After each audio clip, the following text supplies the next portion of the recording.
Assalamualaikum warahmatullahi wabarakatuh. Halo semuanya. Perkenalkan, aku Fitri Anggreni, mahasiswa Universitas BBD dari konsentrasi Akuntansi Manajemen.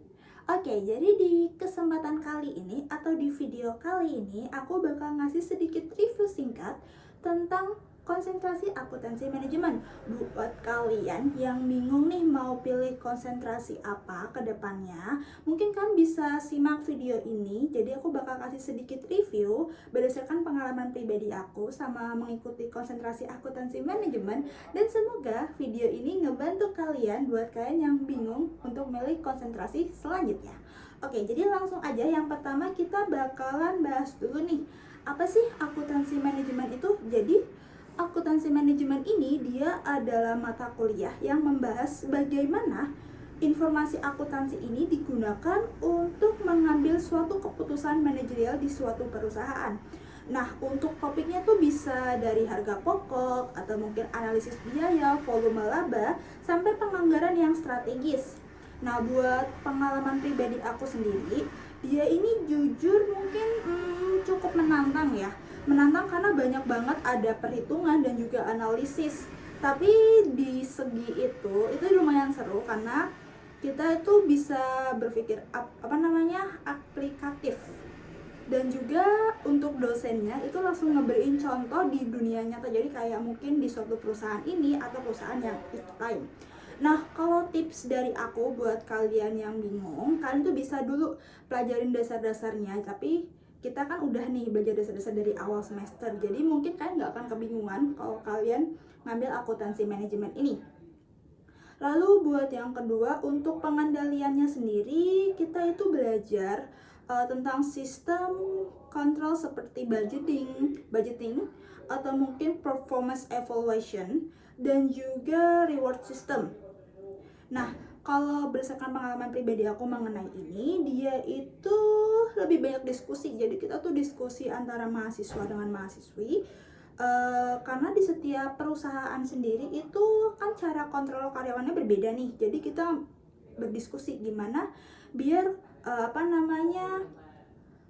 perusahaan ini tuh bisa mengevaluasi karyawan di perusahaan tersebut. Nah, dari sini kita itu bisa belajar berpikir kritis gimana sih perusahaan mengatur karyawannya. Nah, jadi kalau tips untuk mengatasi yang ini dari aku tuh kan bisa belajar konsep dasar tentang balance scorecard atau juga studi kasus organisasi, karena itu sering muncul juga di setiap pembelajaran kita di akuntansi manajemen. Lalu kita juga yang ketiga ini fokus bagaimana perusahaan bisa merencanakan laba jangka panjangnya dan juga mengendalikan melalui analisis biaya dan juga keputusan investasi. Nah, mungkin ini juga salah satu favorit aku di akuntansi manajemen. Kenapa gitu? Karena tuh kita kayak berpikir gitu loh, kayak mikir keputusan ini itu bisa nguntungin gak ya, bisa dapat laba banyak gak ya, atau mungkin bakal ngerugiin perusahaan, atau mungkin hal yang lain kita nggak tahu kan. Nah, kalau tipsnya itu kan bisa mungkin mengambil intisari dari setiap bab, karena tuh dia setiap babnya itu kayak berkaitan, jadi itu bakalan gampang banget. Dan juga nggak cuma itu, untuk akuntansi manajemen kita juga fokus seperti yang aku bilang sebelumnya, dia itu fokus menilai kinerja kinerja karyawan atau mungkin pegawai di perusahaan itu. Nah, untuk akuntansi manajemen juga dia ini itu kayak lebih fokus ke bagian penilaian perilaku. Dia juga fokus ke penilaian perilaku. Cuma dia tuh juga ada di bagian akuntannya.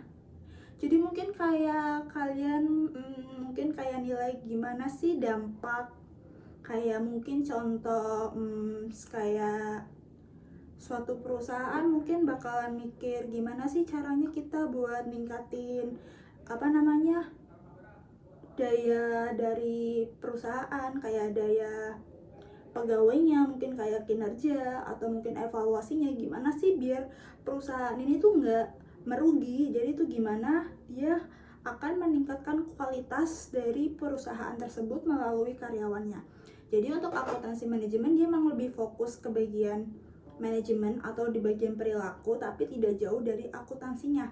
Nah, kalau aku belajar akuntansi manajemen ini cukup seru ya, karena di Univ BPD ini kita tuh belajarnya itu lebih banyak ke diskusi, tugasnya juga lebih banyak ke diskusi, jadi kita bisa bertukar bertukar pikiran tentang materi-materi ini, atau mungkin kita bisa saling tanya nih, kayak kalau ada di bagian ini yang bingung gimana gitu. Dan juga dosennya itu bener-bener super friendly, kayak dia tuh bener-bener tahu materi banyak. Dan kita tuh seperti yang aku bilang sebelumnya juga dikasih contoh secara real time alias secara langsung di kehidupan nyata. Jadi kalian gak bakalan mikir kayak menghayalkan atau mikir kayak bagaimana kalau perusahaan ini enggak, tapi kita bakal ambil contoh langsung di perusahaan asli, kayak mungkin contoh di perusahaan A atau perusahaan B yang sudah ada di kehidupan nyata.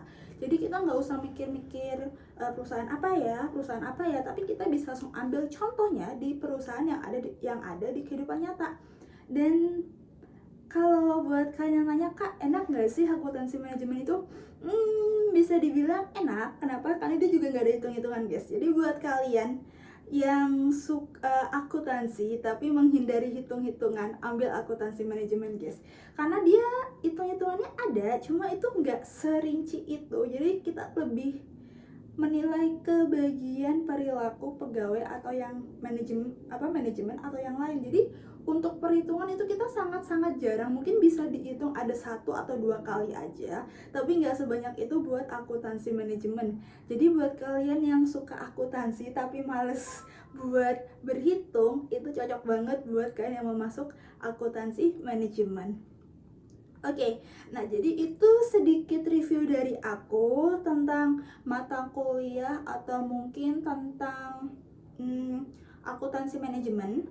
Nah, konsentrasinya juga tentang konsentrasi akuntansi manajemen. Jadi yang ini tuh cocok buat kalian yang suka akuntansi tapi males banget buat berhitung, ini cocok banget. Karena dia hanya menilai tentang kinerja pegawainya, begitu. Nah, jadi buat kalian yang tertarik atau suka, kalian tuh bisa banget buat masuk ke akuntansi manajemen. Dijamin kan gak bakal nyesel karena emang segampang itu, guys.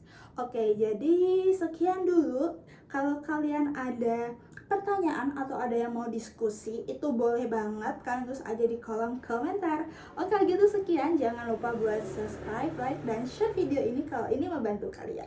Kalau gitu sekian. Wassalamualaikum warahmatullahi wabarakatuh. See you on the next video.